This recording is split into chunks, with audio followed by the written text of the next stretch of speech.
Consumer से पैसा तो पूरे डेटा का लिया जाता है, लेकिन ये अनयूज डेटा, जो बचा हुआ डेटा होता है, ये एक्सपायर हो जाता है जैसे दिन समाप्त होता है। सर फर्ज करिए कि हेलो गाइस, एक बार फिर राघव चड्ढा ने पार्लियामेंट में हमारे लिए आवाज उठाई और उन्होंने इस बात मोबाइल डाटा की बात की है। उन्होंने पार्लियामेंट में सीधा सवाल पूछा कि अगर एक यूजर को एक दिन में 1 GB या 1.5 GB डाटा दिया जाता है और वो डाटा एक दिन में वो यूजर यूज नहीं कर पाता है, तो वो data next day carry forward क्यों नहीं होता?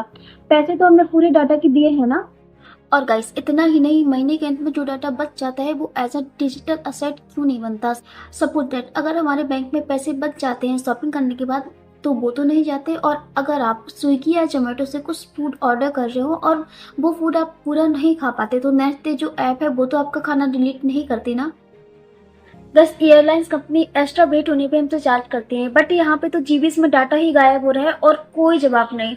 एयरलाइंस कंपनी ओवरवेट का चार्ज कर रही है, टेलीकॉम कंपनी पूरा डाटा ही खा जा रही है। गाइस, मुझे कमेंट में बताइए कि जो महीने के अंत का डाटा है वो कैरी फॉरवर्ड होना चाहिए या नहीं, क्योंकि इसमें हमारी मेहनत का पैसा लगा है। कमेंट में येस और नो।